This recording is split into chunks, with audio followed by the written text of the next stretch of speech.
Bonjour, je m'appelle Patrick Fontaine et je vais vous servir une tranche de vie. L'histoire d'un punk toxicomane, même polytoxicomane, chef de gang, qui a été saisi par Jésus. Puis toute ressemblance avec des personnes qui ont réellement existé n'est pas fortuite parce que c'est une histoire vraie.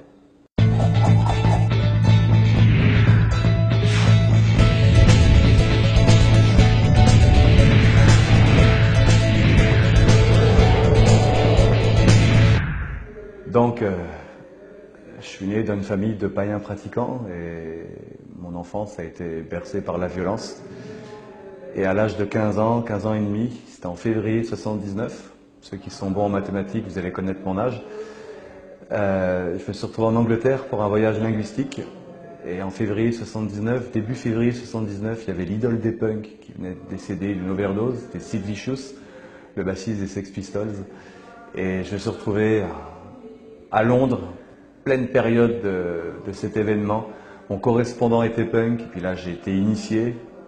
Et là j'ai été initié à la drogue, à la violence, au pogo, à la musique punk. Je suis devenu punk jusqu'au bout des ongles. J'ai importé ça dans ma Normandie. Et après les 5 ans qui ont suivi, ça a été l'escalade dans la drogue, l'escalade dans la violence, dans la guerre des gangs, on appelle ça l'urban guérilla. Les concerts, les tenues extravagantes, l'autodestruction, les actes de vandalisme, c'est ce qui a jalonné ma vie. J'ai commencé la drogue avec des sacs de colle, puis je faisais ça 4-5 heures par jour. Puis petit à petit, on est monté, on est passé à ce qu'on appelle les drogues dures. Bien que personnellement, je vois pas trop la différence entre douce et dur. Ça reste de la drogue et c'est aussi destructeur. Et là, en plein milieu de tout ça, j'ai vu mes copains, mes copines mourir et je commençais à vraiment me poser beaucoup de questions et je me sentais complètement embarqué. Je ne pouvais plus faire demi-tour. On a essayé de me calmer mais on n'a pas pu. Et un jour, j'ai pris un coup de batte de baseball en pleine tête. Ça fait très mal, mon crâne s'est fêlé, c'est peut-être pour ça que la lumière a pu rentrer. Et je me suis retrouvé à l'hôpital et mon voisin de chambre m'a parlé de Jésus.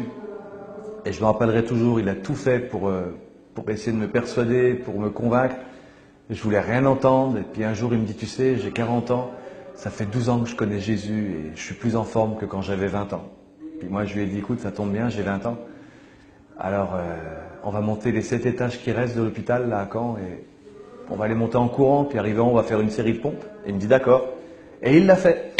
Puis arrivé en haut, je me suis assis près de la sortie de secours, et puis je lui ai dit, ok, Dieu existe, c'est bien, tu as voulu me partager, c'est bien, mais sache que pour moi, ça ne va pas marcher. Je vais te donner 4 raisons.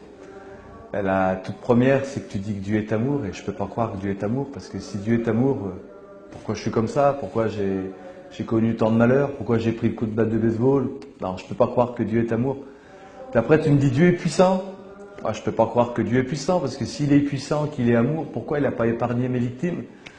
Il n'était pas assez puissant pour m'arrêter ou il les aimait pas assez? Là, c'est pour dire un peu la couche d'orgueil qu'il y avait sur ma vie. Et là, je dis la troisième raison, tu me parles de conversion, tu me parles que tu as donné ta vie à Jésus. Moi, à l'âge de 18 ans, j'ai fait un pacte avec Satan, j'ai signé avec mon sang. Donc, j'ai déjà choisi mon camp, je sais où je passe l'éternité, s'il y en a une. Et la quatrième raison, je dis, écoute, même si je pouvais changer, ça m'intéresse même pas de changer. Depuis que je suis petit, je veux être un bandit, je suis en train de vivre mon rêve. En fait, entre nous, c'était un cauchemar. Mais je suis en train de vivre mon rêve, je suis incapable de vivre dans ton monde, je suis incapable de me marier, je suis incapable de travailler, je suis incapable d'avoir des enfants.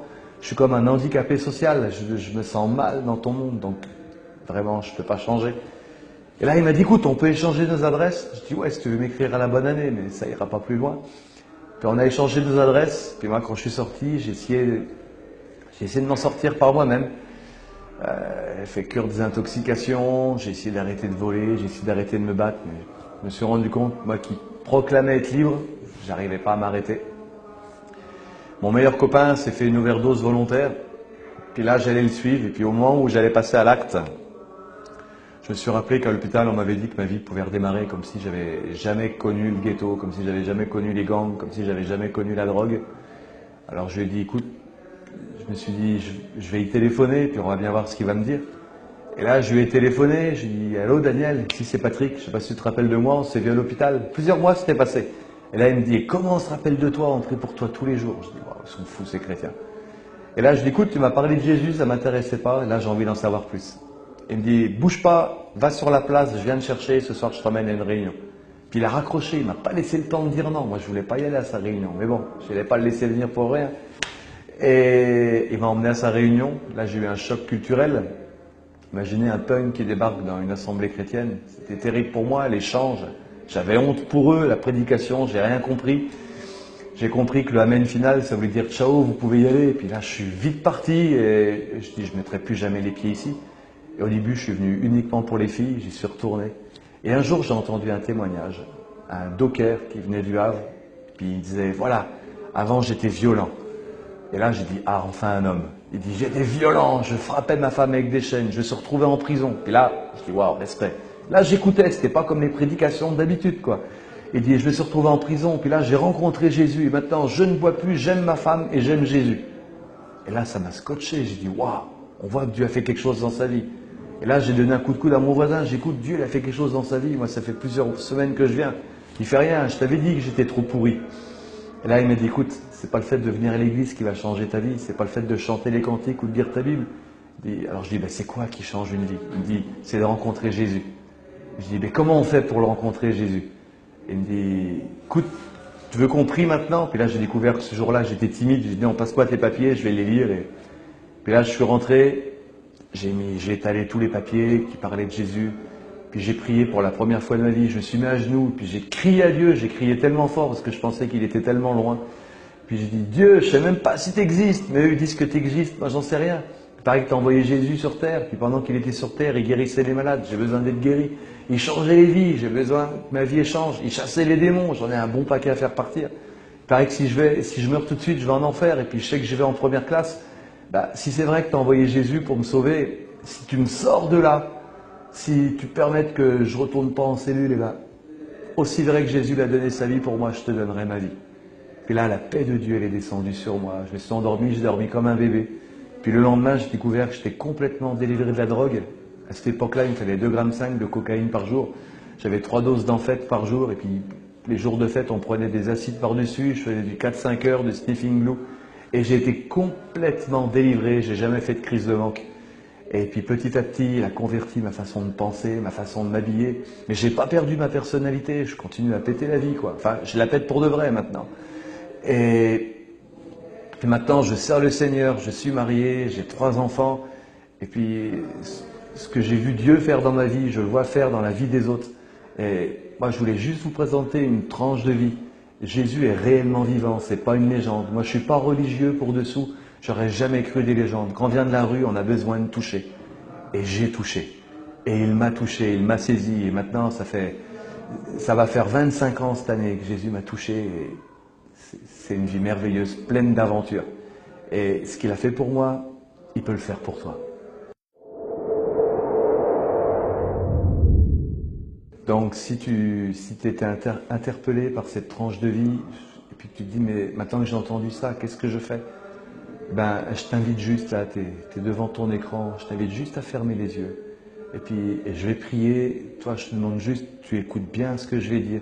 Et puis, si tu es d'accord avec tout ce que je vais dire, et ben, tu dis Amen à la fin, tu demandes à Jésus de te toucher. Seigneur Jésus, je te rends grâce, merci pour ton amour. Puis je te demande vraiment que tu te révèles maintenant. Puis Seigneur, je te prie pour les personnes qui sont connectées en ce moment. Je te demande de les toucher, de te révéler, de révéler ta grâce, de montrer combien tu es grand, de montrer combien tu es puissant, combien tu es réel, combien tu es capable de changer les vies. Puis toi qui es devant ton écran, juste dis-lui, Seigneur Jésus, je te confie ma vie, je te remets ma vie. Je n'ai pas encore tout compris, mais je te remets ma vie. Prends-moi, conduis-moi, révèle-toi à moi.